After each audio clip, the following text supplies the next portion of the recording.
Muy buenas tardes, con el gusto de saludarles nuevamente, dando inicio a esta tertulia sobre el tema de la no discriminación. La semana pasada estuvimos trabajando con la Ombudsperson en Aguascalientes, en el cual nos hizo pues un esquema, creo yo, muy interesante, muy práctico, muy actual, sobre todo de lo que está sucediendo en temas de no discriminación, en temas de igualdad, que se está trabajando a través de los instrumentos internacionales. Y bueno, pues un poquito la practicidad de uno de los graves problemas que adolece en nuestro país, que son los temas más álgidos, los que más nos duelen, de aquellas personas que son sujetas a una discriminación. Quiero compartirles brevemente que la Comisión de Derechos Humanos de la Ciudad de México sacó un estudio en el cual menciona las causas más comunes de discriminación. En este caso, va por orden progresivo de mayor a menor, por nivel educativo, por preferencias sexuales, por color de piel, discapacidad, situación económica, vestimenta. Son los 6 rubros que maneja, después de haber hecho una encuesta, la Comisión de Derechos Humanos de la Ciudad de México. Repito, por orden, el más importante por nivel educativo, preferencias sexuales, por el color de piel, discapacidad, situación económica y vestimenta. Y los más discriminados, según este mismo estudio, pues son el número 1, los grupos indígenas, las personas con preferencias sexuales diferentes, por el color de piel, nuevamente, la pobreza, adultos mayores, mujeres, personas con VIH y temas de discapacidad. Son los focos rojos. Esto es una investigación que me pareció interesante poderla compartir con ustedes, al igual que algún material que también les hicimos llegar ahí sobre un manual muy interesante del INEGI, se lo recomiendo mucho si le pueden echar un ojo, está actualizado al 2023, sobre la información que sacan a nivel nacional sobre temas de discriminación a nuestro país, al igual que les puse por ahí la página y algunos contenidos de CONAPRED, que es el Consejo Nacional para Prevenir la Discriminación. Está interesante. Hay algunos temas de capacitación gratuita, que inclusive a quien le interese, hay temas específicos que por ley tiene CONAPRED que llevar a cabo dentro de su marco jurídico, y temas de formular quejas a nivel nacional cuando existen este tipo de actos de discriminación. Nosotros como instituto hemos trabajado ya de manera directa con algunos casos ante CONAPRED, y bueno, pues esto simplemente para documentar, para poder tener, pues dentro del litigio no jurisdiccional de derechos humanos, un poco el tema de las instituciones, aparte de la Comisión Nacional de los Derechos Humanos, las comisiones estatales, que sepan que CONAPRED, pues bueno, es un organismo que pudiera auxiliar un poco, sobre todo en la parte de la investigación, la solución alternativa, etcétera. Y bueno, algunos temas, instrumentos, sobre todo material que creo que se puede sacar de ahí, porque sí, finalmente se ha destinado un presupuesto interesante para atender a los grupos que están en esta condición. Pues nuevamente, muchísimas gracias por acompañarnos. Hoy le he pedido a Mónica Patricia, que nos acompaña, que sea nuestra moderadora. Ya la tuvimos como maestra al inicio, así es que aceptó, cosa que le agradezco mucho, y Mónica va a dirigir esta tertulia en la cual, pues, la intención, como ustedes ya saben, es discutir entre nosotros de una forma constructivista algunas ideas, algunos puntos que nos puedan servir para nuestra investigación, después de los documentos que ya les hemos hecho llegar, de la exposición de nuestra invitada de la semana pasada, y pues compartir algunas ideas para cerrar conclusiones. Adelante, Mónica, por favor. Buenas noches, ¿cómo están? Muchísimas gracias, doctor Arellano, por esta invitación. Me place muchísimo poderlos acompañar. Pues sí, ahora vamos a poder intervenir, a poder platicar, enriquecernos con relación a este tema tan importante de la no discriminación. Antes de abordar y poder dialogar sobre esto, me gustaría hacer un recuento breve de lo que la maestra Pérez Carreón nos enriqueció la semana pasada. Hablábamos de qué era la no discriminación. Precisó que el artículo 1 de la Constitución Política de los Estados Unidos Mexicanos precisamente prevé la no discriminación y hace un recuento de en qué casos no se debe de discriminar. Preguntó también qué era la igualdad, si somos iguales, si realmente somos iguales. Hizo referencia a que el derecho va evolucionando, diríamos permanentemente. Cuestionó también el tema de Temis. ¿Se acuerdan que ella refirió que googleó por qué Temis estaba con los ojos cerrados, vendados, y que en un principio no había sido así? Hizo ahí como una analogía interesante y que fue hasta el siglo XV que se le vendan los ojos. También hizo alusión a que no, bueno, no lo dijo textual como lo voy a referir, que no todo lo legal es justo. Ese es un principio que todos sabemos, todos los abogados. Y todo lo que se encuentra en las leyes no siempre va a satisfacer las necesidades sociales. Hablaba del tema con relación a esto de la esclavitud, refirió el tema de las diferencias, el respeto a las diferencias.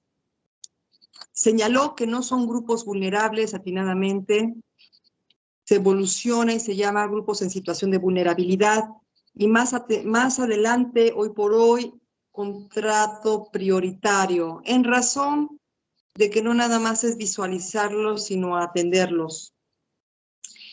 Habla de las diferencias, sus 3 características para un trato para evitar la discriminación, que debe de ser razonable, objetiva y temporal. Hicimos ahí, si ustedes también recuerdan, un cuestionamiento con relación al techo de cristal, en donde se prefería una mujer que no tuviera grandes estudios, etcétera, etcétera, a una persona de sexo masculino que sí cumplía con todas las características en pos de beneficiarla. Esto de las cuotas electorales. Refirió igualmente que las políticas públicas deben de ser ajustes racionales a las necesidades de la sociedad en ese momento. Debe de atenderse todas las diferencias que tiene la sociedad en aspectos como mujer, menores, personas de la tercera edad, personas que padecen algún tipo de discapacidad, de diversidad sexual, etcétera. Refirió que también las políticas públicas deben de tener una valoración en el contexto. Esto es muy importante y creo que sobre esto vamos a ahondar muchísimo. Tenemos que ver, para ver el contexto, los antecedentes históricos, porque es injusto juzgar lo que pasó con nuestra actualidad. Cada etapa tiene su evolución y somos producto de una evolución interesantísima en materia de derechos humanos. A cuenta de esto, hizo alusión igualmente de la reproducción, tal vez no voluntaria, de perjuicios o de estereotipos. Ella atinadamente señalaba que nos reíamos de chistes con relación a personas con discapacidad o de alguna preferencia sexual que ahora ya no nos causan gracia.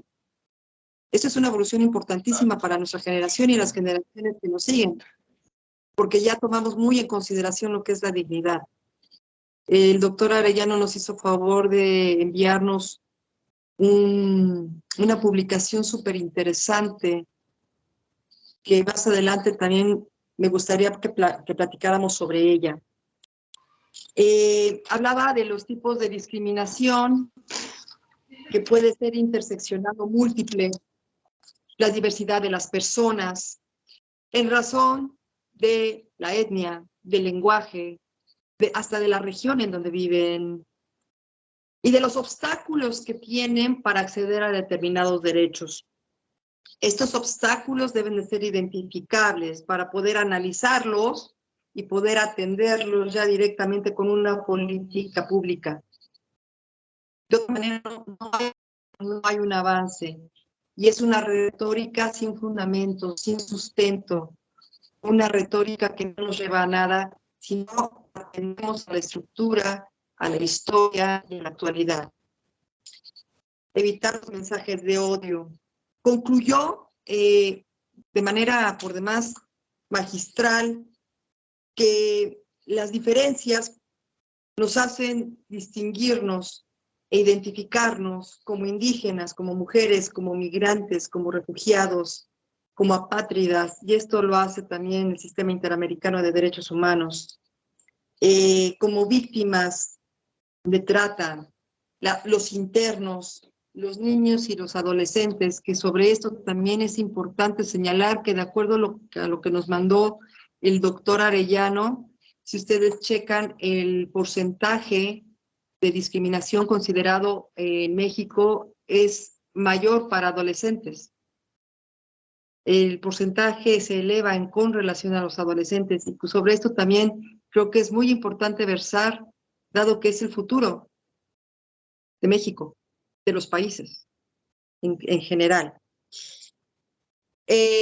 También las personas que son defensoras de derechos humanos se encuentran en una diferencia estructural socialmente porque actualmente, ustedes lo saben, el problema de los ataques y de las violaciones a sus derechos humanos, de los atentados de estas personas defensoras de derechos humanos en el ámbito que ustedes pongan, es pan de cada día. De las personas afrodescendientes y evidentemente de diversidad sexual o de género. Esto es en términos súper amplios los puntos que consideré importantes, trascendentes en la plática tan interesante que nos dio la maestra Pérez Carrión. Entonces, a mí me gustaría primero ahondar con relación a la definición de discriminación. Efectivamente, existe un término fijo para poder decir que discrimina a determinados grupos en situación de vulnerabilidad o determinadas personas en una situación en la que ustedes gusten, o es un estereotipo que tenemos, que pronunciamos, que ancestralmente lo traemos cargando, y eso nos ocasiona cierto tipo de discriminación. Me gustaría escucharlos, uno, con relación, para ir bordando este tema tan bonito y pues enriquecerlo. Los escucho. Primero, la definición. ¿Quién gusta participar?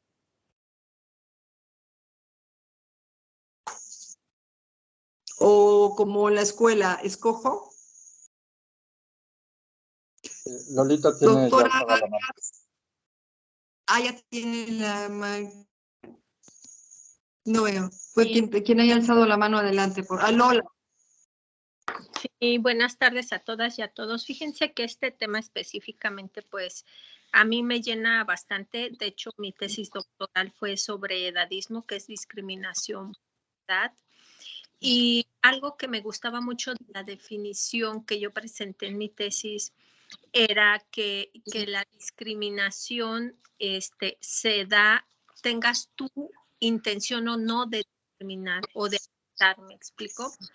Entonces, en algún momento, a lo mejor tú decidiste, no sé, darle preferencia a A en lugar de inconscientemente, nunca consideraste que esto consistía en una discriminación. Sin embargo, el efecto es discriminatorio. Entonces, a mí me llamaba mucho la atención de la con respecto a cómo define convenio 111 sobre discriminación laboral y me parece muy interesante también que dentro de algunos elementos que en la discriminación hablan de que es elemento social y culturalmente. Es decir, que a través del aprendizaje cultural se va institucionalizando prácticas discriminatorias. Y por ahí también hay elementos que hablan sobre cómo se disminuye o cómo se la discriminación o se contribuye a la erradicación, y hablaban de la parte de prácticas, la participación, también de prácticas, ¿no? Y de generar normativa, pero hacía como mucho énfasis en lo que es las prácticas en las casas, las prácticas en las escuelas. Entonces, como tal, pues es una limitación de algún derecho para las personas, tengas intención de limitarlo o no. Entonces, creo que eso es lo que a mí en su momento me quedó como mucho más claro sobre este tema. Muchas gracias. Muy bien, pues estamos creo que todos de acuerdo, pero ¿qué es discriminar? La discriminación conlleva situaciones bien básicas. Una es el maltrato, la afectación a la dignidad de las personas. Y el maltrato no nada más es la ofensa, es lesionar, lastimar, vulnerar la dignidad de las personas, la otredad. Porque la dignidad se va a manifestar en la otredad, en la libertad, como bien dijo la doctora Lola, de poder actuar con respecto al otro. El reconocimiento del otro, de su dignidad, nos hace también libres de poder actuar de alguna manera. ¿Están ustedes o no de acuerdo? Irma.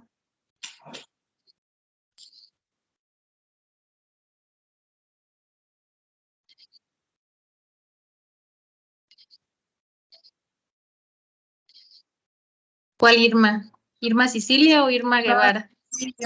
Irma Sicilia. Hola, buenas noches a todos.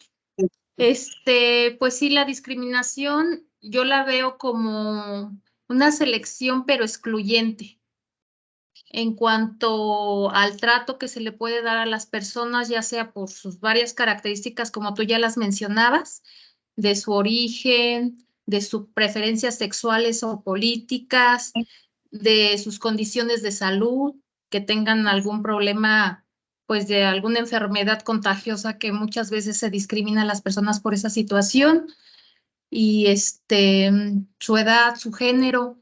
Entonces, más que nada, lo que tú dices que es una afectación, pues sí, efectivamente yo creo que al final de cuentas sí se afecta a la persona, excluyéndola de la sociedad como tal. Y pues, al final de cuentas, le afectas en todo su entorno, psicológico, mental, no sé, en el estudio, en todo, cultural. Sí es una afectación directa hacia su persona. Exactamente. Gracias, Irma. Iván, tienes levantada la mano. Sí, buenas noches. No sé si se alcance a ver mi imagen, pero veo todo negro aquí. No sé si se ve a mí. ¿Se ve, doctor Arellano? No. No sé, no está prendido el foco de mi cámara, pero no sé si me escuchen. Sí, perfecto. Sí, doctora, saludos a todos, buenas noches. Yo coincido mucho con la doctora Irma Sicilia, porque sí, definitivamente es que en pláticas que hemos tenido de una profundidad pues relativa y amplia a su vez con el doctor Arellano, y el transcurrir de nuestro actuar como abogados o como médicos de oncología de muchos años, pues hemos llegado hasta, al menos en forma personal, a tener la posibilidad de pensar que las personas pueden llegar a tener, así como algunos o todos tenemos el derecho a que no nos discriminen, a su vez tenemos el derecho de discriminar. Por ejemplo, el hecho de, como dice la doctora Irma, un paciente infectocontagioso, que usted no lo vea más que o se niegue a verlo por la protección de su propia vida o su propia salud, lo está discriminando. El hecho de una persona que se acerque a invitarnos a salir y que no le guste y que le diga tú no porque tú no juegas, pues lo está discriminando. Y tan la persona tiene el derecho a que no lo discriminen como usted tiene el derecho a no contratarlo, a no tratarlo, a no arriesgarse. No sé si uno lo piensa desde un punto de vista un poco más amplio. Considero que la discriminación es un mal necesario. Sigue siendo un mal, pero es necesario y se me ocurren muchos ejemplos, pero sí me gustaría ver si usted lo pudiera como de alguna manera describirlo de alguna manera más amplia, ¿no? Como más que pudiera ser, que pudiera adaptarse a una circunstancia, a todas las circunstancias, por así decirlo. Yo no podría hacerlo. Es cuanto, doctora Arellano. Es súper interesante lo que usted quiere y creo que podemos analizarlo de la siguiente manera, si ustedes me lo permiten. La discriminación es el no permitir a alguien ejercer un derecho por una característica que no implica límite alguno para el ejercicio de ese derecho, en términos generales. Por ejemplo, años atrás la mujer no podía votar por el simple hecho de ser mujer. ¿Qué tenía que ver el género con el derecho a ejercer el voto, de escoger a un político, a un gobernante? Nada. Les voy a poner otro ejemplo. Si una persona quiere acceder a un puesto de trabajo, voy a hablar de persona en términos generales, sin ponerle color, sabor ni tamaño. Y por el simple hecho de tener una característica, la que ustedes gusten, no lo aceptan en el trabajo, aunque cumple con los requisitos para realizar las funciones de ese trabajo, pero por características exógenas a los requisitos no lo admiten, eso es discriminación. Porque cumple con los requisitos, pero por causas ajenas no lo admiten. Eso es discriminación. No así, por ejemplo, en la Comisión Nacional de los Derechos Humanos, nos llegaban quejas en donde por un exceso, cuando estaba el VIH en su apogeo, y había muchos contagiados, infectados con el virus del VIH, no eran admitidos, por ejemplo, en las Fuerzas Armadas. No había ningún requisito que exigiera que no tuvieran VIH. Ninguno. Cumplían con todos los ejercicios y todos los exámenes para poder pasar e ingresar a las Fuerzas Armadas. No los admitían por tener VIH. Eso es discriminación, por el miedo a ser contagiados.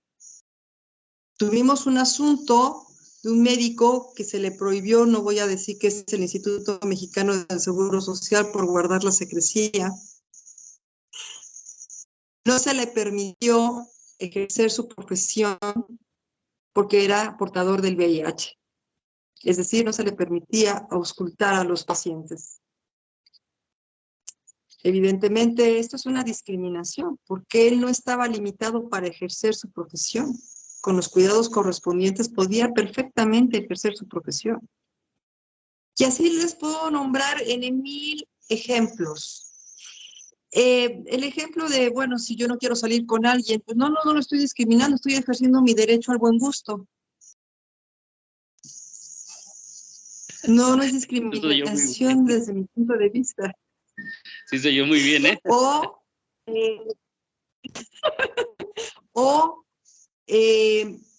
Si yo, por ejemplo, no quiero que venga a una fiesta X persona, también es un derecho, no lo estoy discriminando.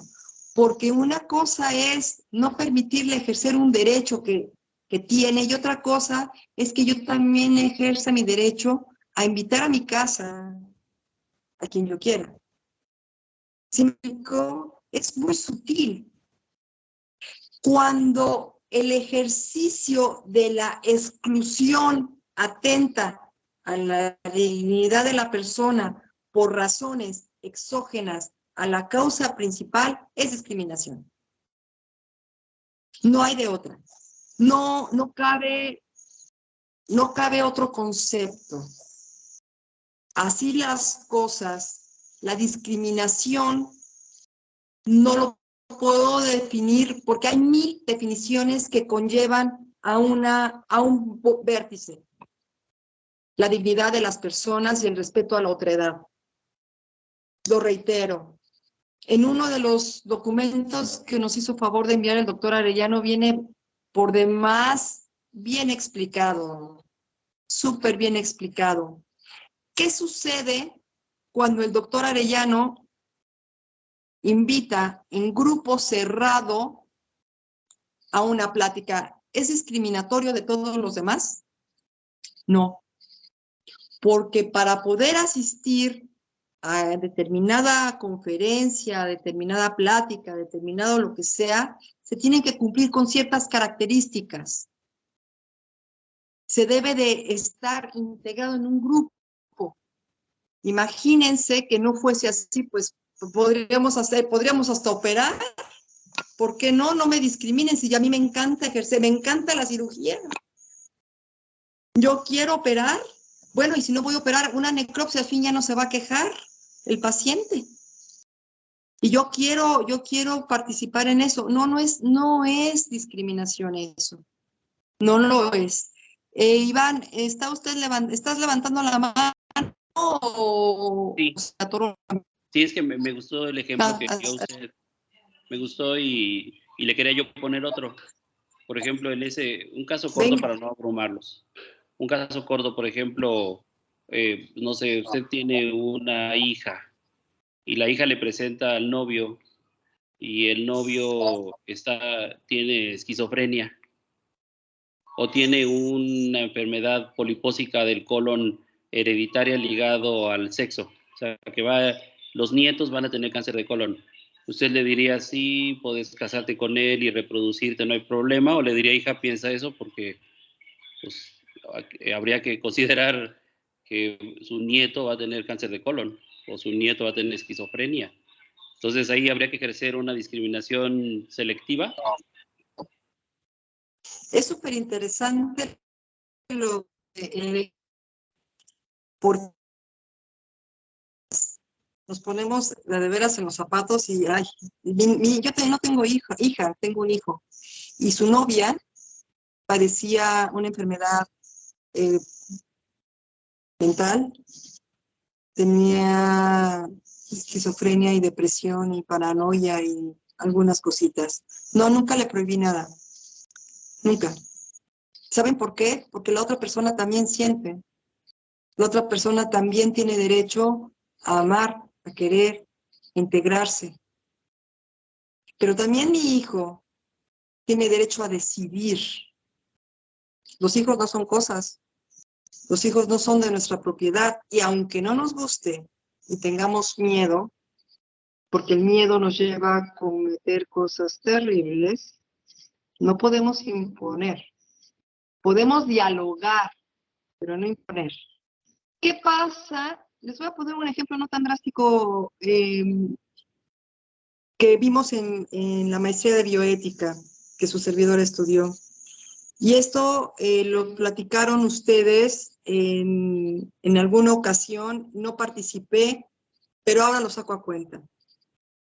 Señalaban que sería muy interesante evitar que se reprodujeran las personas que tienen algún padecimiento o que tuvieran hijos las personas que tienen algún padecimiento hereditario o que no puedan tener hijos, que no los puedan mantener, etcétera. Y en la maestría hablábamos hace años del problema bioético que esto conlleva. Para empezar es discriminativo, pero el discriminativo también a largo plazo, porque haríamos como en la Segunda Guerra Mundial buscar una raza pura. Imagínense los seguros de vida, los seguros de gastos médicos mayores. Nosotros que no fuimos hechos en laboratorio, que tenemos antecedentes de diabetes, cardiogénicos, los que ustedes gusten, porque así fueron nuestros abuelos, que nuestros genes no son verdaderamente puros, que nos prohibieran reproducirnos. Eso sería discriminativo. Y eso es un problema bioético gravísimo, porque no nada más va a atender a la salud personal, familiar, social, a la salud pública, a las finanzas públicas, a las finanzas de la familia, a las finanzas de todo. Y ustedes saben que estos problemas se avecinan. Estamos buscando, como humanidad, no un grupo especial, perfección humana, que no nos enfermemos de nada. ¿Tienen seguro de gastos médicos mayores? Levanten la mano en cámara. ¿Quién tiene seguro de gastos médicos mayores? Irma, Cecilia. ¿Nada más? El doctor Arellano. ¿Alguien más? No. Esaú. Perfecto. Conforme nos vamos acercando a la edad de la plata, por las canas, se va haciendo más oneroso el seguro, ¿sí o no? Por mi hijo, el seguro me cobra 8,000 pesos. Su servidora paga bastante más. Y si no tiene antecedentes de alguna enfermedad como cáncer o alguna enfermedad difícil, aumenta, porque somos personas de riesgo. ¿Eso es discriminación? ¿Eso nos está discriminando? ¿Eso implica una discriminación? Pregunto.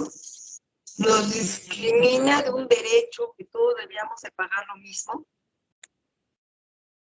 Todas las personas de 50 años, que tengan 50 años, yo todavía estoy pochita, que tengan 50 años o más, ¿tendrían que pagar lo mismo? ¿Eso sería lo justo? ¿O se tiene que también evaluar, como lo dijo la doctora Pérez Carrión, el contexto, la circunstancia, la historia, para poder ver de manera particular el caso? ¿Qué opinan? ¿Es discriminativo? ¿Es correcto, Hugo? Buenas tardes a todos y todas. En principio, atendiendo a la igualdad, pues todos por tratarnos de seres humanos, deberíamos estar ante la misma situación frente a la norma. Sin embargo, cuando existe alguna diferencia o alguna distinción, en este caso, por ejemplo, por razón de edad, habrá que analizar si es razonable esa distinción. Y en atención a la razonabilidad o no de esa distinción, podríamos llegar a la conclusión de si es o no discriminatoria esa diferencia. En este caso, parecería que es razonable si el costo del seguro se incrementa en relación a factores de riesgo, pues no podríamos hablar de una norma en principio discriminatoria. Esa sería mi opinión. Totalmente de acuerdo. Tan es así que, por ejemplo, cuando uno asegura un auto, mientras más joven es la persona, más alto es el precio del seguro. ¿Por qué? Porque tienen menos cuidado los jóvenes para el manejo de los autos. Una persona adulta mayor va a pagar más porque sus facultades, sus habilidades van menguando. Entonces, efectivamente, es cuestión de razonabilidad. Y entonces la sutileza entre la distinción razonable, ¿sí ven? Sí. La distinción razonable y la exclusión marca la pauta para poder distinguir entre la discriminación y una diferencia, y un trato diferenciado en razón de un algo. sí nos vamos siguiendo, ¿están de acuerdo?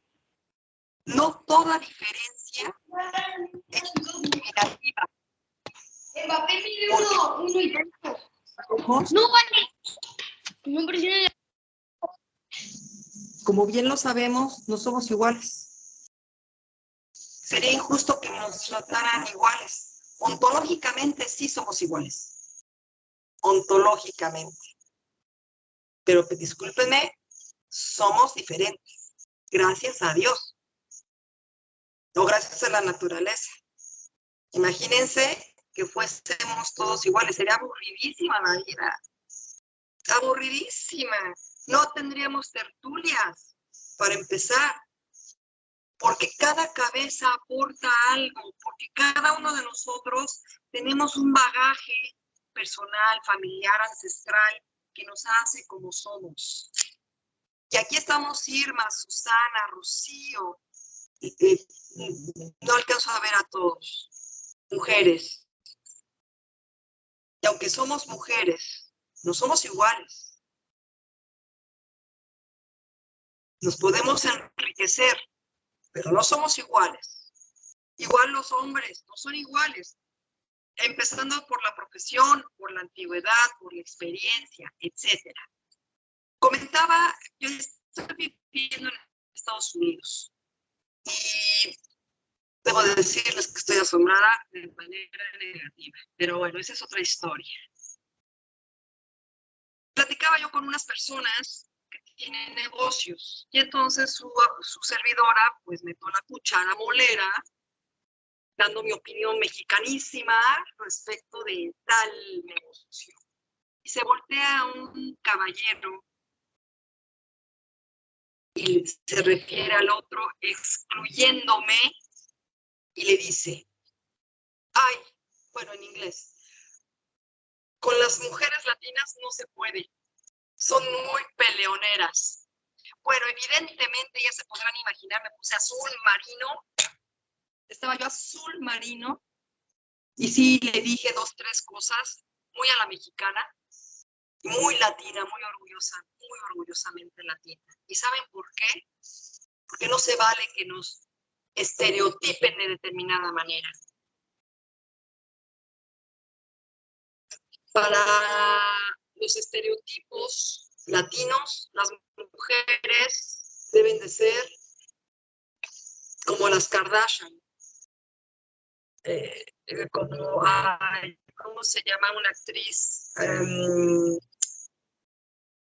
Se me fue el nombre. Hay una cantante colombiana, Shakira, y hay otra que actúa en algo de Family, no me acuerdo cómo se llama. Ese es el estereotipo de las latinas, que no se pronuncie bien el inglés, que sean de cuerpo pegadito acá. Me parece una ofensa. Susana, te escuchamos. Perdón que interrumpa rápido antes, Mónica, se escucha un poquito entrecortado. Y también está por ahí el doctor Paz Olvera con la mano alzada. Si quieres, le damos el uso de la voz a Susana, por favor, y luego si quieres a Jorge. Perdón por la interrupción, adelante. No, al contrario, gracias, no lo vi. Gracias, doctor. Gracias, doctora. Buenas noches a todos. Pues nada más, como es hacer un comentario respecto a lo que está diciendo, doctora. Yo creo que sobre todo en el sector privado muchas veces ese término y decir que somos iguales, porque más bien ese término dice que tenemos los mismos derechos. Eso es lo que yo no que somos iguales en cuanto físicamente, formas de pensar. Tenemos los mismos derechos y cuando somos discriminados, entonces es cuando se da desigualdad. Y sí, desafortunadamente también ese tipo que usted escuchó, también se siguen viviendo, pues en las oficinas, ¿no? A mí me ocurrió alguna vez trabajo toda el área que conformábamos y la mayoría únicamente había 2 mujeres. Era analizar diversos expedientes. Cuando se terminó, pues todos los expedientes estaban desacomodados y el comentario de uno de los jefes que los acomoden Susana y otra persona porque son mujeres y a recoger y a ordenar. Entonces, ese tipo de y que un servidor público de ese nivel todavía sigan manifestando, pues aparte de son que no se pueden tolerar, ¿no? Entonces, nada más esa era mi opinión, que yo creo que muchas veces se ofenden y dicen, pues si somos iguales, pues a ver, cargan, ¿no? Si las mujeres ya se creen, entonces que hagan este trabajo pesado. Pues si somos iguales, pues ya no se les da el asiento. Pues si somos iguales. O sea, yo creo que se ha malentendido este concepto. Más bien en el sentido que tenemos derecho a ejercer nuestros derechos. Ese sería nada, doctora. No sé si usted esté de acuerdo. Efectivamente, Susana, el artículo 1 de la Constitución Política de los Estados Unidos Mexicanos no puede ser más claro que todos somos iguales ante la ley. Todos somos iguales ante la ley. Punto. Y reitero, somos ontológicamente idénticos. Sí, todos somos seres humanos, todos. Todos tenemos dignidad, sí, todos. Pero también tenemos la libertad de respetar al otro.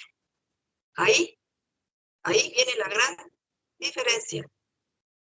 Reconocer al otro en sus características y tratarlo como un igual, como un par.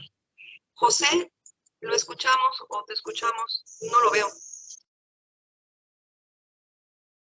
Es el doctor Jorge Olvera y luego está la doctora Yasmín. Gracias. No la escuchó. No se le escucha, Jorge. Ya prende el micrófono. No, sí. Gracias. Como siempre, un placer escucharla y abrevar esos conocimientos. Quería escuchar su opinión.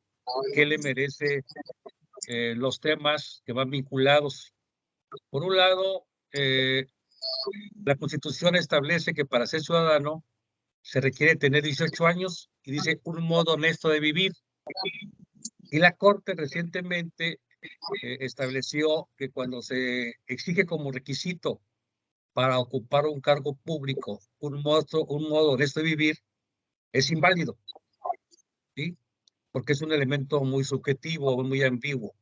Y por otro lado, en la última reforma llevada a cabo el 29 de mayo del año en curso, el artículo 38 constitucional dice: los derechos o prerrogativas de los ciudadanos se suspenden, dice, por ser declarada como persona deudora alimentaria morosa. Dice, y por lo tanto no podrá ser registrada como candidata para cualquier cargo de elección popular. Quería saber su opinión al respecto. Bueno, gracias.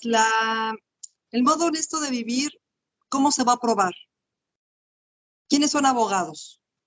¿Quién me podría decir qué se entiende por un modo honesto de vivir? ¿Cómo podemos probar que vivimos honestamente? No teniendo antecedentes penales. Porque de otra manera, jurídicamente, que me prueben que no tengo un modo honesto de vivir. Y ya aprobado, pues es un modo no honesto de vivir, algún ilícito, y bueno, pues gracias por participar. En la Comisión Nacional de los Derechos Humanos, Jorge, tuvimos un asunto de un funcionario público, un servidor público que quería acceder a un puesto gubernamental, a una presidencia municipal, y era un deudor familiar. Y su abogado presentó una queja porque, pobrecito, porque nada tenía que ver que era un gran político, una persona que tenía no sé cuántos años en la política y que maltrataba a su exmujer y que no le daba alimentos a sus hijos. ¿Qué cree que se debió haber hecho en ese caso, doctor Olvera?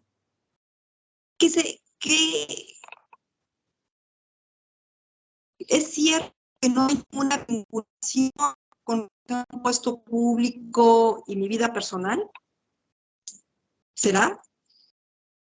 ¿Es excluyente ese requisito legal? ¿Alguien me podría aclarar el punto? Me gustaría escucharlos. Les voy a decir que se resolvió, pero por favor, abonen. Esto es una tertulia, parece esto un monólogo.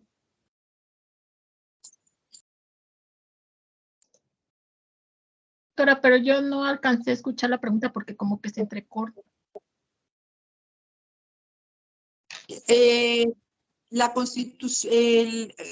Corte determinó, bueno, la Constitución dice que para ser mayor de edad se debe de tener 18 años y un modo honesto de vivir. La Corte refiere que para poder acceder a un cargo público se debe de tener un modo honesto de vivir. ¿Es justo? Así en términos muy generales. ¿Qué opinan?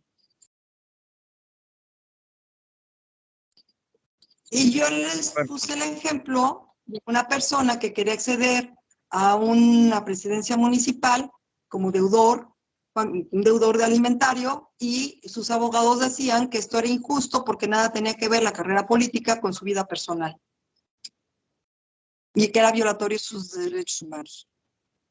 Y por supuesto inconstitucional. ¿Qué opinan?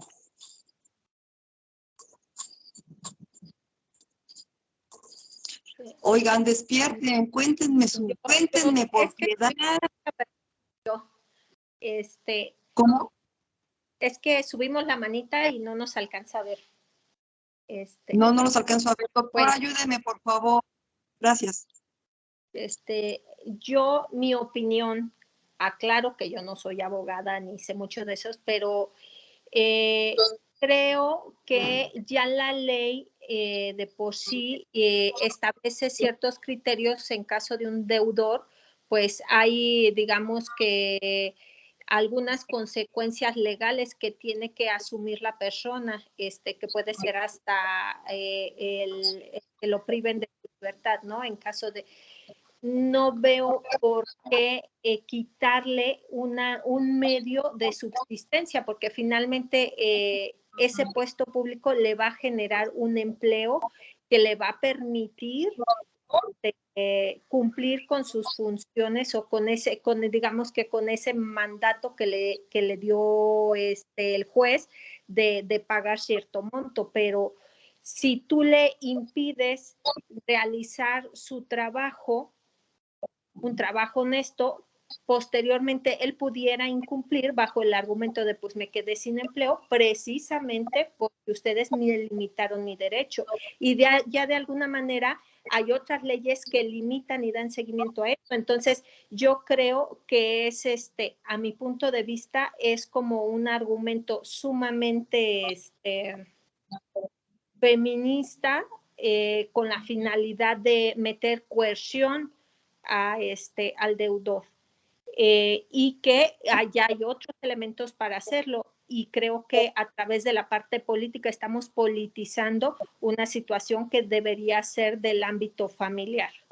Mi humilde opinión, ¿eh? No, muy bien, gracias Lola, gracias. ¿Alguien más, doctor Olvera? Usted que metió la aguja, ahora saquemos la hebra. Bueno, es que son dos temas diferentes. Uno, si para ocupar un cargo público se requiere como válido exigir requisito de modo honesto de vivir. Y por otro lado, va concatenado que ahora a raíz de tanto moroso deudor alimentario, se establece como un obstáculo para ocupar un cargo público estar dentro del registro ahora nacional de deudores alimentistas, ¿no? Hay dos corrientes, una como lo aportó nuestra amiga precedente Lola, efectivamente no están en contra bajo esa situación de catalogarlo como un impedimento.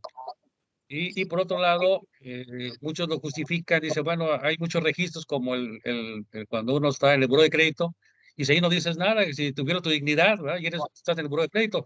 Sin embargo, como te pongo deudor alimentista, y sí, entonces hay una ponderación de derechos que justificó la reforma constitucional.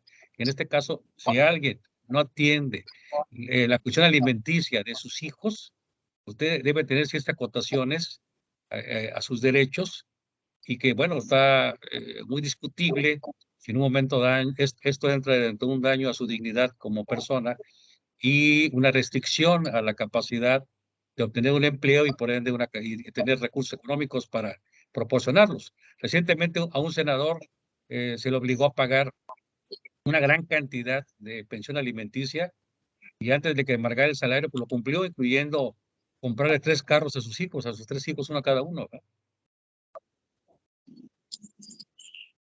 Me llama mucho la atención y es súper interesante este tema.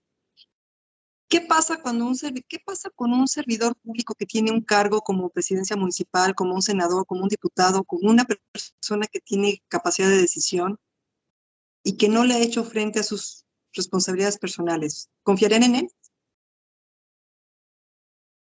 Es sentido común. ¿Confiarán en él? Fíjense, ¿ustedes conocen al Sol de México? Luis Miguel. Él es Sí, deudor claro. alimentario, dicen por ahí. Dicen, ¿afecta en su desarrollo profesional que no pague a sus hijos? ¿Deja de cantar? ¿Y qué pasa con un servidor público que tiene la obligación de ser ético? Y la ética implica una serie de conductas importantísimas, basadas en ¿qué? La moral. Hay que ser congruentes. Si yo voy a ser una persona que voy a tener un cargo público, que voy a tener una representación de un grupo de personas, en tratándose de senadores, diputados, presidentes, no sé, términos generales, ¿confiarían ustedes en una servidora pública o en un servidor público moroso? Se los dejo de tarea. Alguien levantó Susana. Sí, doctora, gracias. Bueno, en mi opinión, respecto a lo que decían precisamente del modo honesto de vivir, yo creo que este criterio la Suprema Corte de Justicia de la Nación lo emitió porque, en efecto, pues ya es muy, muy antiguo y antes pues era, por ejemplo, si vivías en unión libre, pues para ellos era un modo no honesto de vivir. Entonces, como bien lo mencionó al principio, el derecho va en constante evolución. Y entonces esto va cambiando y desde ahí tenemos que ir dando cuenta de que varios conceptos o varias situaciones van modificándose. Por ello también lo que mencionaba la doctora que dio la cátedra la clase pasada, desde el punto de vista de que la justicia no debe ser ciega, ¿no? Sino que hay que ir viendo cada situación y estoy totalmente de acuerdo con usted de que un servidor público no cumple con sus obligaciones, pues no es congruente ni es confiable. Y efectivamente tenemos que atender a la ética y a los valores que tiene que tener ese servidor público. Y por último, esta referencia de que, pues, ¿qué tendría que ver con que no cumpla en su casa o con ciertas obligaciones? Pues para mí tiene que ver mucho, porque ahora no se trata únicamente de derecho privado, sino ya se convierte en un derecho público precisamente por esta evolución del derecho, porque ahí se encuentra el interés superior del menor. El Estado está obligado a proteger a ese menor y si no le están cumpliendo sus derechos, pues entonces ahí es muy importante que el Estado ya no se vuelve únicamente un derecho familiar o privado, sino el Estado tiene la obligación de proteger y salvaguardar a ese menor. Entonces yo creo que por eso son esas medidas. Esa es mi opinión. Evidentemente tiene usted toda la razón, doctora Vargas. El derecho de los menores está sobre todas las cosas. ¿Cómo puede ser que una persona que quiera acceder a un cargo público vulnere los derechos humanos de sus propios hijos? Así es. Es un tema súper importante. Lola, la escuchamos, te escuchamos. Sí, ahí yo tengo una duda. ¿No sería como más adecuado permitir que llegue al cargo y que obligatoriamente se haga el descuento como se hace en la empresa privada, decir, ok, tú tienes este empleo, pero quieras o no, de tu nómina directamente se va a pagar tu deuda? El asunto en la Comisión Nacional de los Derechos Humanos precisamente era un asunto jurisdiccional, porque el señor estaba demandado civilmente. Nosotros no nos pudimos pronunciar con relación a una posible violación a derechos humanos porque estaba sujeto a un procedimiento civil, que se hizo después penal. Y el señor creo que se fue a vivir a las Bahamas, o no sé, un pobrecito. Tristísimo el hombre, no pagó y se fue con una tristeza en el corazón porque tampoco llegó a ser presidente municipal. Es un cinismo espantoso. Es muy fácil juzgar, tampoco sé cómo se haya llevado con la esposa, no, pero desde la trinchera, mi opinión, no como feminista, yo no soy feminista, yo soy humanista. Yo no voy a favor ni en contra del hombre ni de la mujer, voy a favor del ser humano. Todos somos entes que tenemos derechos, sentimos, tenemos dignidad, tenemos ese sentimiento importante de la necesidad de respeto. Todos necesitamos sentirnos respetados. Seamos altos, rubios, de ojos azules, chaparritos, gorditos, flaquitos o como quieran.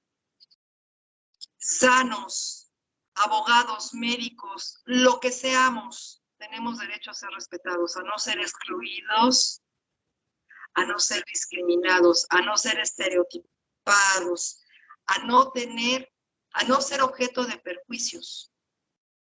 Eso es muy importante.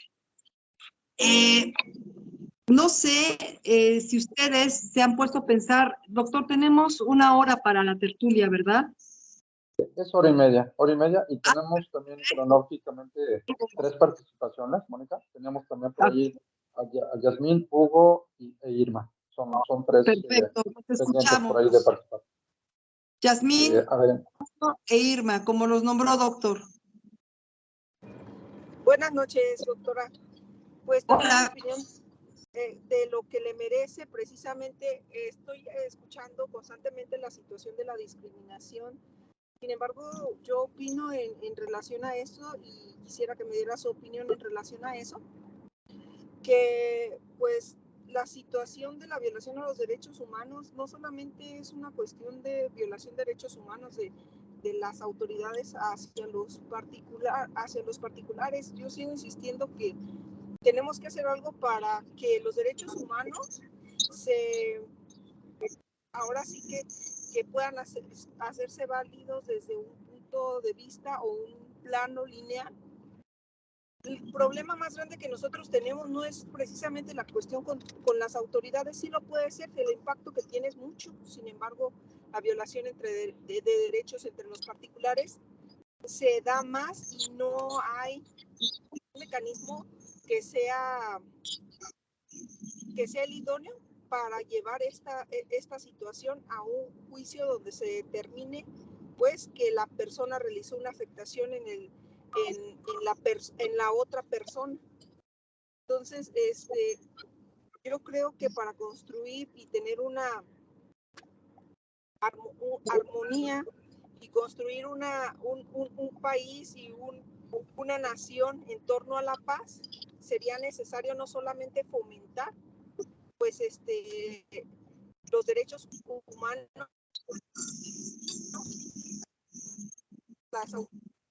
o entre congéneres. Entonces, ¿qué opinión le merece esta situación? Yasmín, cuando las autoridades violentan los derechos fundamentales de las personas, se llama violación a derechos humanos. Cuando es entre particulares, si van en contra de la ley penal, si es una conducta típica, antijurídica, culpable y punible, se convierte en delito. Si es una afectación en el ámbito contractual, civil o familiar, es una cuestión de carácter civil. Y en cuestión mercantil o en cuestión de empresas, pues es una cuestión empresarial. Pero cuando las autoridades están conculcando los derechos de las personas o de las empresas, se le llama violación a derechos humanos. Su inquietud con relación a las discriminaciones o a los abusos que suceden entre particulares se pueden ventilar en el aspecto o en la vía no jurisdiccional a través de la CONAPRED, de la Comisión para la Prevención de la Discriminación, Comisión Nacional de Prevención para la Discriminación. Y hay ahora la Secretaría de la Mujer, que ve en caso de violación entre mujeres, de violación en agravio de las mujeres, la Secretaría de la Mujer, o bien ante las fiscalías en el ámbito penal o ante un juez en materia civil. ¿Qué pasa cuando hay una dilación en la procuración de justicia? Pues se agrava el tema. ¿Por qué?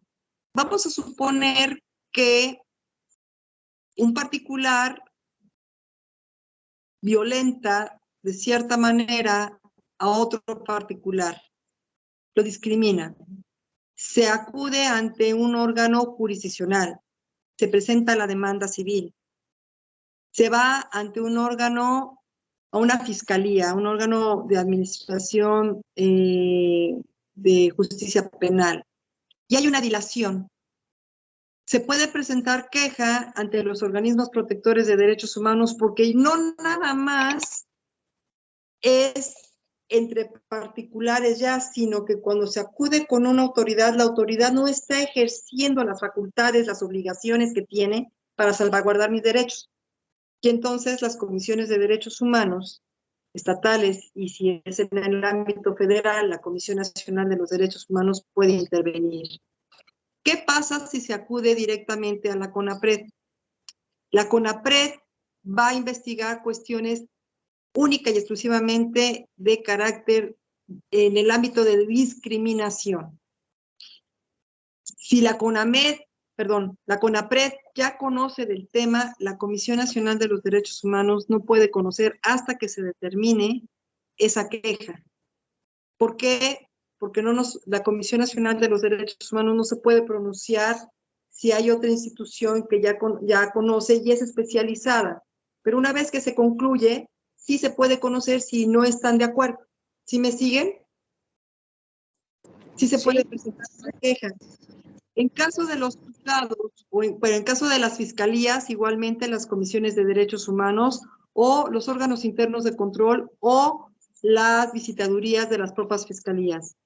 Y en caso de los juzgados, pues evidentemente el Poder Judicial tiene el Consejo de la Judicatura. El Consejo de la Judicatura recibe las quejas por presuntas dilaciones o por presuntas anomalías en el ejercicio de la aplicación de la justicia. ¿Tienes alguna duda, Yasmín? Sí, mire, doctora, mi duda en relación a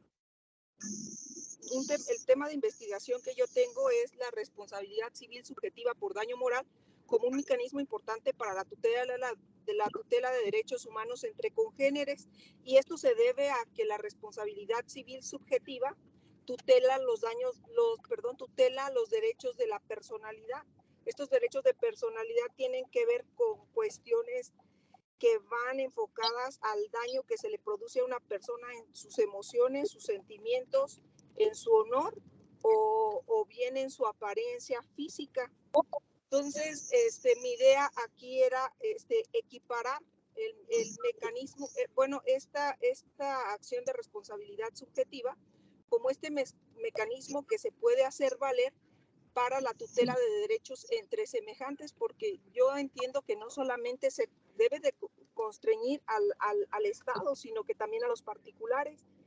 Y pues en conclusión, ¿por qué la responsabilidad subjetiva por daño moral? Porque es un mecanismo jurídico que también tutela derechos de la personalidad y se basa precisamente en daño moral, pues independientemente si la persona ha sido negligente o no, sabemos que produce un daño, y con eso trataríamos de en su momento concientizar a los demás de que deben de proteger, de que todos tenemos que velar por los derechos humanos, y en su momento si no lo realizan, consecuentemente se les va a atribuir las consecuencias de la indemnización a una persona porque se le ha dañado en sus emociones, en sus sentimientos, en el honor o porque ya haya realizado esta conducta o este hecho ilícito? Si es un hecho ilícito, es materia penal. Efectivamente, los derechos humanos deben de velar por el buen ejercicio de los servidores públicos. En el caso de una persona que acude a solicitar una reparación por un daño moral, va a requerir de muchos, no de muchas, pero sí va a requerir de peritos en psicología o en psiquiatría, peritos médicos, para ver el tipo de daño que tiene. No sé si ustedes han leído una noticia de una persona que se quejó en contra de un servidor público del gobierno de la Ciudad de México por acoso sexual, una mujer, en contra de un funcionario de alto nivel, y que ella se siente agredida y no puede usar el perfume que ella usaba porque él se le acercó al cuello en su momento y le dijo que qué rico olía. Y no tiene más pruebas que una grabación muy escueta que hay por ahí, y que grabó también a su jefe directo, que dijo que esta persona siempre pedía las más guapas. No sé si sepan este caso, lo pueden ustedes buscar. Este tipo de asuntos es pan de cada día, lo están politizando, porque ahora dicen que como él se iba a candidatear para algo, esta señora o esta mujer está ocupando este tipo de situaciones para desprestigiarlo. Sería interesante que ustedes ahondaran, Yasmín, ya que estás muy interesada en estos temas, que ahondara sobre esto. Es un asunto que no se ha concluido. La señora, la denunciante, tiene amenazas, recibió un WhatsApp. ¿Y qué pasa en estos casos? La Comisión de Derechos Humanos de la Ciudad de México se ha pronunciado en el sentido de que los dictámenes, los peritajes psicológicos son muy escuetos, no aportan nada, les falta técnica científica, y van varias veces que se pronuncia sobre el particular y no han mejorado. Mientras la impartición de justicia, la procuración y la impartición de justicia no sean adecuadas, los organismos protectores de derechos humanos tendrán un gran trabajo para poder analizar no nada más la actuación de las autoridades, sino de fondo las circunstancias, como en algunas recomendaciones que ha habido por parte de la Comisión de Derechos Humanos de la Ciudad de México y de la Comisión Nacional de los Derechos Humanos y de otras comisiones de derechos humanos en los estados, en donde se acusa a servidores públicos que no investigan adecuadamente ilícitos, se investiga a profundidad el hecho y se determina que sí hay una negligencia en la investigación. Y esto abona muchísimo en favor de las víctimas. No nada más víctimas de discriminación o de algún delito, sino víctimas en materia de derechos humanos, que es una doble victimización, porque fueron víctimas de un hecho que conculca sus derechos previstos en alguna ley y sus derechos humanos por parte de las autoridades que no hacen su trabajo como deben de hacer. Y entonces se tienen que emitir recomendaciones y se sancionan a las autoridades. Y mi pregunta es la siguiente: ¿sancionando a las autoridades y pagando, se resarcen realmente los daños? ¿Se van a sentir, ya no pasó nada aquí, borrón y cuenta nueva? Yo pregunto. ¿El dinero va a solucionar las violaciones a los derechos humanos? Por ejemplo, una persona que haya perdido a su padre porque era un reportero y le pagan una cantidad, la que quieran, de dinero, porque sí se comprobó que fue objeto de una violación a derechos humanos y lo mataron porque en el ejercicio de su profesión perdió la vida. ¿Ya con eso ya está solucionado el tema? Ya sé, ya. No hay violación de derechos humanos, se hizo justicia, todos estamos contentos. ¿Es cierto? ¿Es efectivo? Creo que no. No, Creo que es una tarea súper, súper importante por seguir. Sí, Yasmín.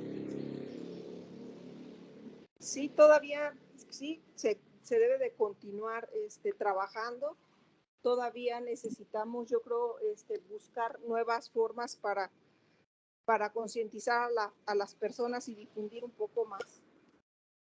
Totalmente de acuerdo. El respeto a las instituciones, el respeto a la dignidad son básicas. Y este tipo de tertulias, estos proyectos que encabeza el doctor Arellano son muy importantes porque no nada más se tienen que quedar en esto. Tenemos que influir, tenemos que meternos como la hiedra en todos los resquicios que haya para poder hacer un cambio. No nada más en un trabajo profesional, Lola, sí. No nada más en un trabajo que ustedes van a hacer, sino que su trabajo trascienda políticas, que trascienda su entorno. El granito de arena que ustedes pongan que florezca. Sí, Lola. Y escuchando un poquito lo que usted comenta, creo que un elemento básico es este conocimiento de qué es un derecho humano y cómo publica, porque yo creo que uno de los grandes problemas es que durante muchos años los derechos humanos fueron omitidos, fueron pisoteados y la gente no sabe cuáles son sus derechos, por lo tanto no pues no denuncia. Y vamos a pensar tenga conocimiento o sienta o perciba que fue discriminado, pero muchas veces ellos no saben cómo proceder para hacer esa denuncia. Entonces se queda en solo una inconformidad, un sentimiento a lo mejor de humillación, de dejación, de que fue segregado, pero no pasa más allá. Y bueno, a mí lo que me ha tocado es que, por ejemplo, la autoridad está dispuesta a apoyar a todo esto siempre y cuando no se toque a una figura importante de poder político entre ellos. En la universidad yo he estado prácticamente 10 años en el Consejo de Equidad de Género y No Discriminación y todo fluyó mientras no hubo un alto mando realmente que ha cometido un acto y se ha hecho una sarta de situaciones con tal de protegerlos y sí me llama mucho la atención que ahora las nuevas generaciones son las que poquito se animan a dar la mano y decir, estoy de acuerdo con ese trato y a mí no me debes de decir así, me debes de respetar. Y en lugar de asumirlos como personas que están ejerciendo un derecho, hasta etiqueta les ponemos de la generación de cristal.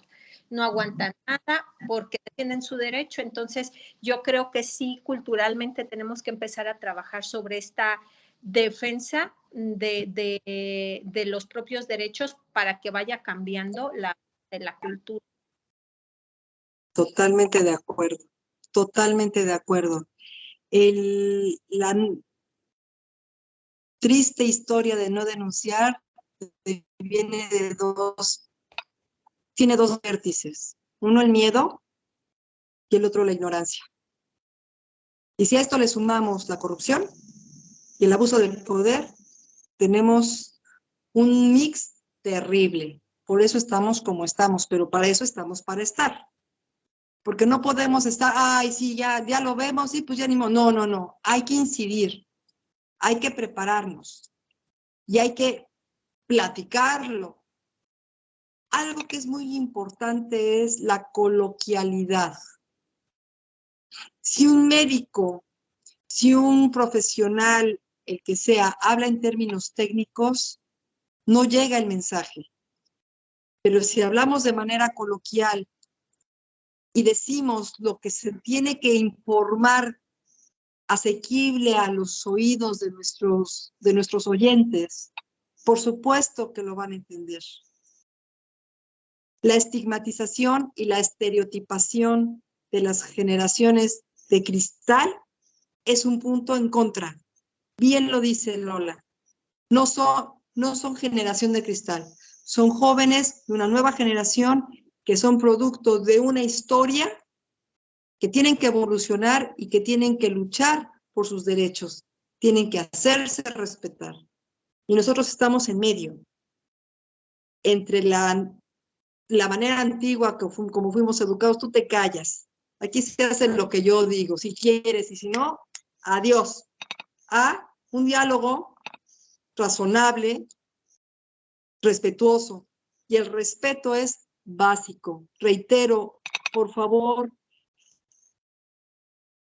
no lean, échense un clavado y disfruten las letras que nos envió el doctor Arellano, porque es una delicia su lectura. Es muy breve y en verdad nos va a abrir puertas. Es muy importante que cuando ustedes lean el tema de discriminación, se sientan, se identifiquen como tal.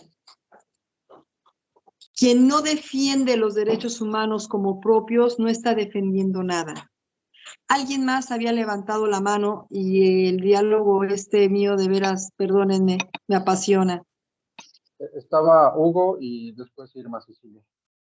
A ver, Hugo. Sí, rápidamente, doctora, algunos comentarios. A veces la Corte en la doctrina se utiliza el término de categorías sospechosas, y los que no son abogados luego tienen cierta inquietud de qué son las categorías sospechosas.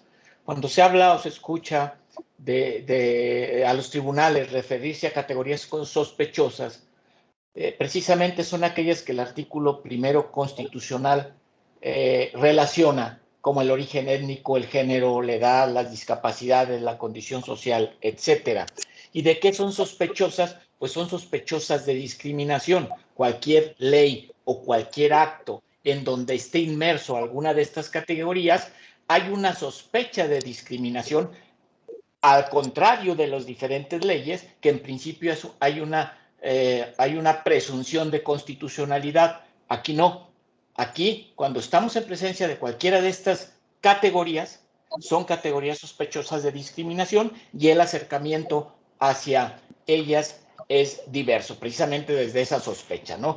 No todas las normas, no todos los actos donde está presente alguna de estas categorías van a ser discriminatorias, porque de eso va a depender la razonabilidad de la distinción que se haga para romper con ese principio de igualdad. Ese es un punto. El otro punto que quería comentar era el tema de modo honesto de vivir. La Corte que consideró que es un requisito de textura, un concepto de textura tan abierta, un concepto tan ambiguo, un concepto tan de difícil apreciación, que se hace demasiado subjetivo. Y ante esto, cualquiera lo puede apreciar de diferente manera, incluso los juzgadores, al grado que la Corte dice, no, esto es discriminatorio.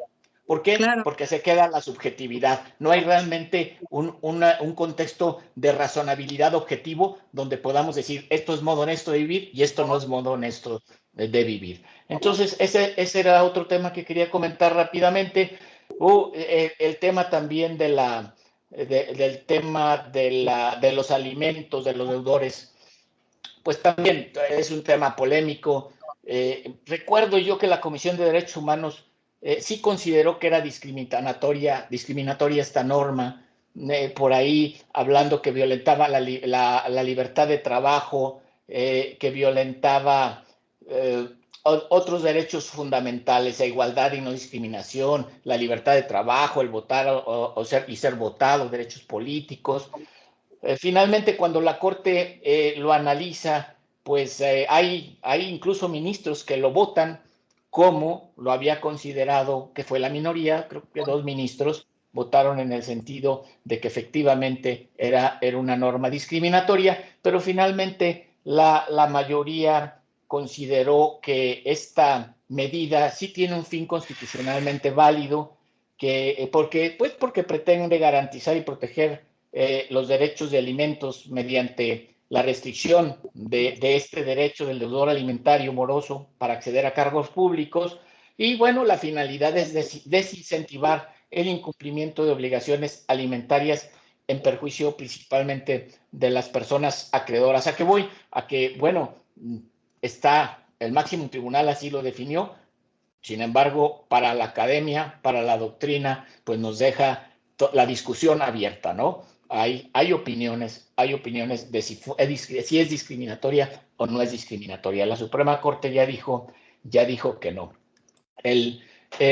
Un tema rápidamente también concreto, hace unas semanas resolvimos un asunto laboral en el tribunal donde el Instituto Mexicano del Seguro Social tiene un contrato colectivo con sus trabajadores, con su sindicato. Para despedir a una persona es necesario que se lleve a cabo un procedimiento administrativo donde se le da vista al trabajador, interviene el sindicato, se le da oportunidad que se defienda cuando hay alguna falta o se va a imponer una sanción, o bien se le va a despedir o se le va a rescindir por causas imputables. Aquí era una persona que tenía paraplegia, cuadraplegia, andaba en silla de ruedas, entre otras cosas, pues no tenía control de esfínteres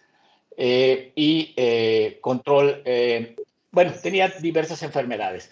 A ella la citan, porque es trabajadora del IMSS, a una de esas audiencias y le mandan para su camión. Ella vive en una ciudad diferente a donde se encuentra la delegación, donde se llevan a cabo estos procedimientos administrativos previos a la rescisión. Por supuesto, ella no va, se lleva a cabo el procedimiento sin ella, le rescinden la relación laboral, no le dan oportunidad de defensa. La Junta sí lo considera. Bueno, además de que la Junta, ella demanda la reinstalación de su trabajo, la Junta dice, no, mira, no acudiste al procedimiento, tuviste oportunidad de defenderte, no desvirtuaste la causal por la que estaba invocando tu despido, y en ese sentido el despido fue totalmente justificado. Bueno, se va al amparo directo y en el tribunal colegiado consideramos que en este caso hubo obstáculos que el patrón, en esa dimensión horizontal de los derechos humanos, donde obliga a los particulares a respetar también este derecho a igualdad y no discriminación, el patrón tenía obligación de realizar ciertos ajustes razonables para mover los obstáculos que le impedían a esta persona con esa discapacidad acceder a su derecho de defensa, acceder a esa audiencia administrativa a la que se le había citado y que pudiera, en condiciones de igualdad con todos, realizar ahí su defensa, con todos los trabajadores. Entonces, pues le dijimos que no bastaba que le mandara para su camión. Imagínense una persona en estas condiciones, con esta discapacidad, con pérdida de control de esfínteres. Para empezar, ¿cómo se va a subir al camión, verdad? Entonces le dijimos, tú tenías que, IMSS, como patrón, realizar lo necesario, hacer ajustes para que ella pudiera acudir a ese procedimiento administrativo, como mandándole una ambulancia, haciendo esa audiencia vía internet o vía Zoom, etcétera, o bien proporcionándole otras condiciones, una persona que le ayudara, más recursos económicos para que ella pudiera remover ese obstáculo y acudir a esa audiencia. En ese sentido, le concedimos el amparo porque se había violado su derecho a la igualdad y no discriminación, porque no se hicieron esos ajustes para remover esos obstáculos que le impidieron ejercitar su derecho a la violencia. En general, es un ejemplo de cómo aterrizamos, por ejemplo, en el tribunal, este tema de no discriminación. Gracias, muy amables. Doctor, maravilloso, excelente ejemplo. Y efectivamente, cuando no hay equidad, no hay justicia. Tenía, en el caso del doctor que nos está poniendo el ejemplo, una persona trabajadora como muchos, sindicalizada como muchos, con contrato colectivo como muchos, pero con características que la hacían única, especial, particular.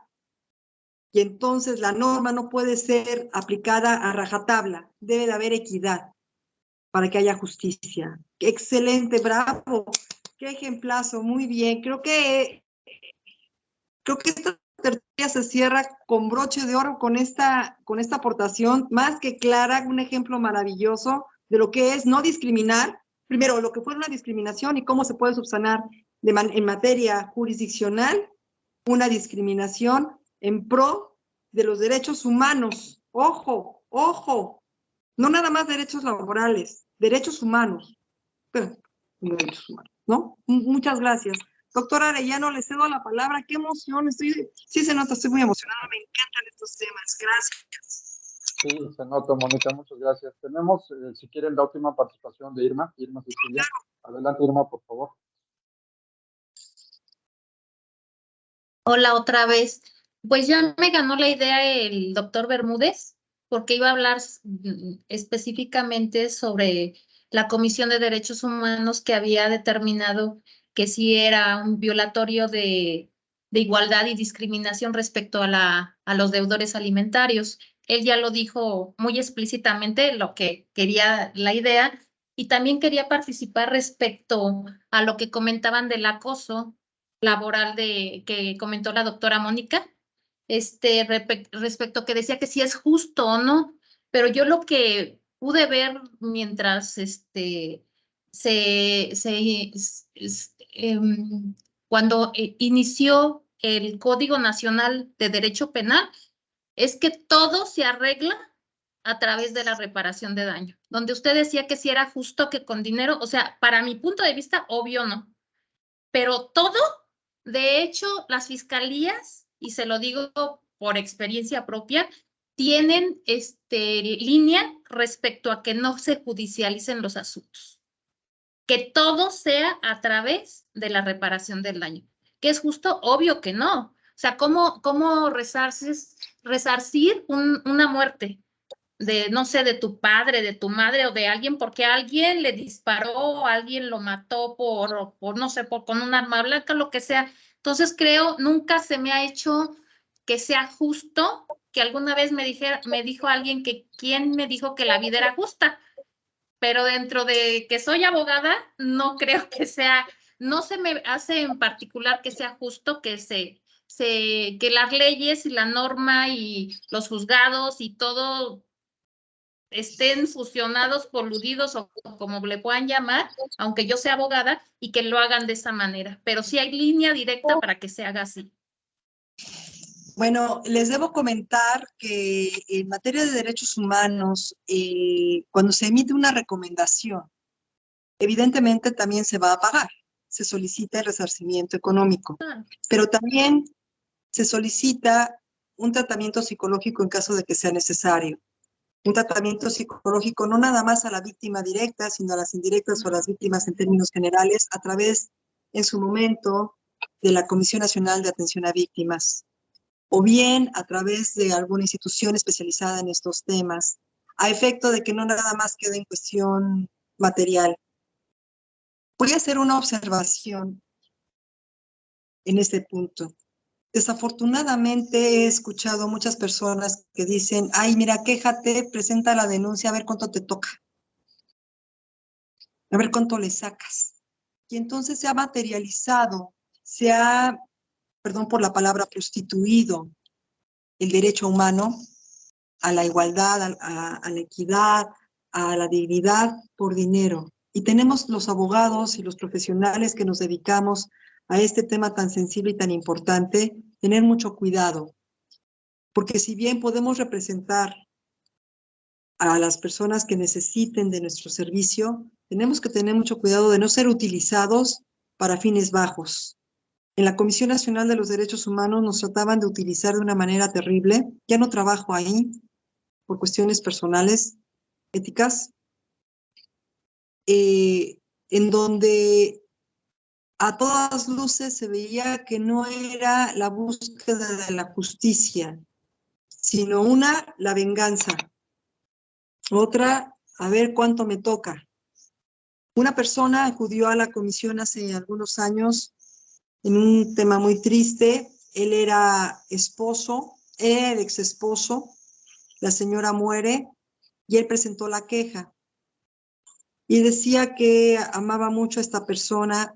Yo no sabía que él era el ex esposo, que amaba mucho a la persona que había fallecido y que había dejado a 2 infantes y que pues era muy triste lo que había hecho un instituto de seguridad social.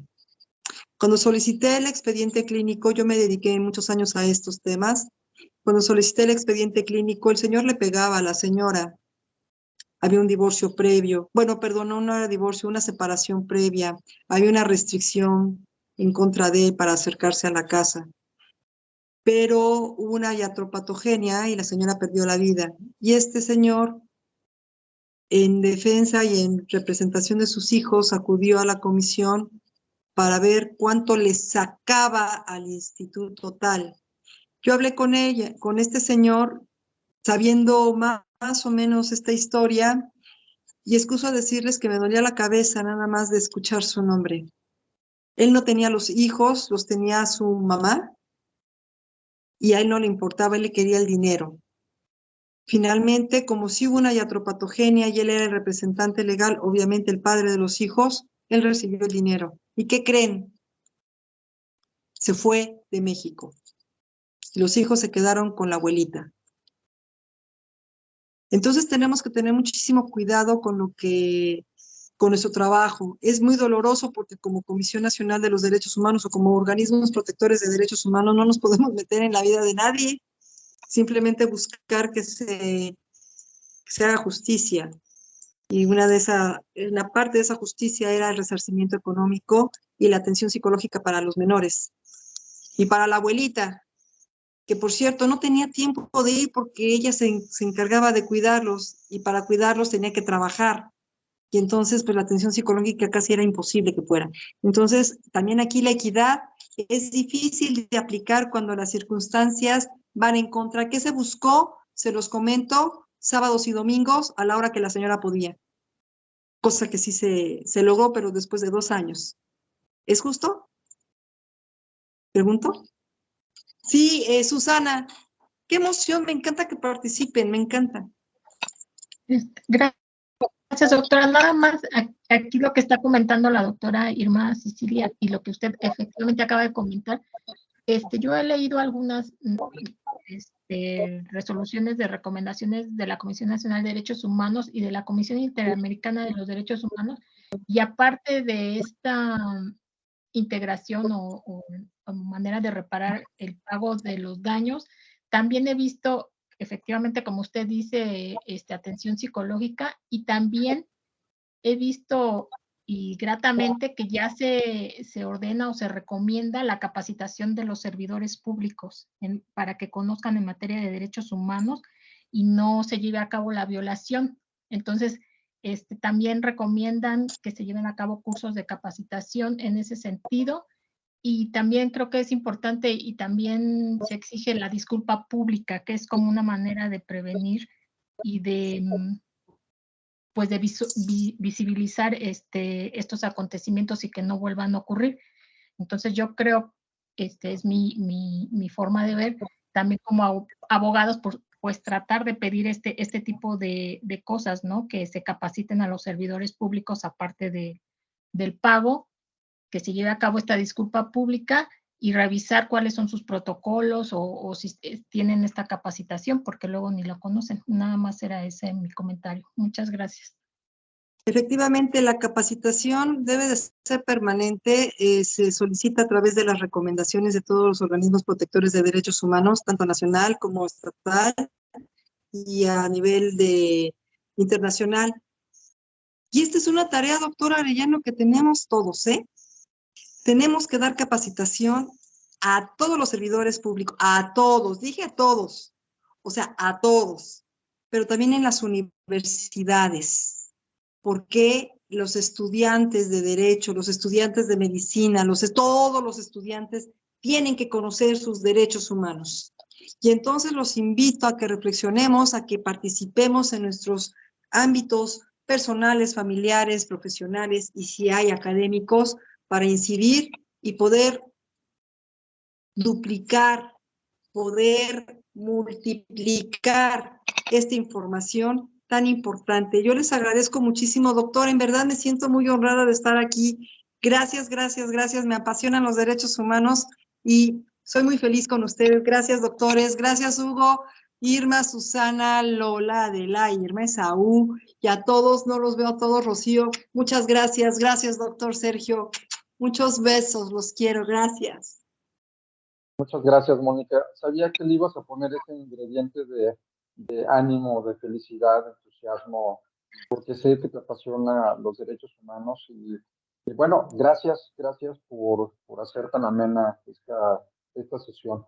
Realmente, como tú lo mencionabas, es dialogar, es discutir, es compartir ideas, es reflexionar sobre todo. No es por nada, pero de veras el equipo integrado aquí en este programa es gente de primer nivel, o sea, gente que verdaderamente le interesan los derechos humanos, investigadores, juzgadores, académicos, postulantes, y bueno, creo que eso enriquece porque son diferentes formas de pensar y aprendemos. Esa es la realidad, aprendemos de las experiencias de todos. Así es que, Mónica, pues nuestro agradecimiento, muchísimas gracias por dirigir esta tertulia.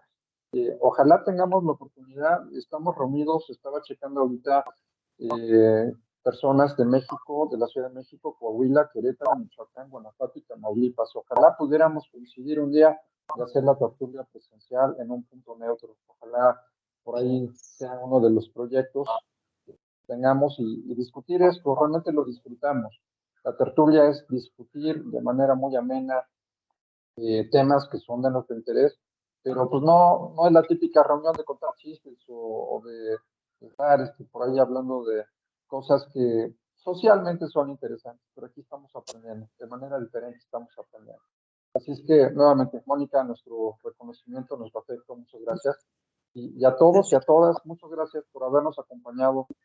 Creo que nos llevamos un buen sabor de boca, les mandamos un material complementario. Gracias por las experiencias de quienes participaron.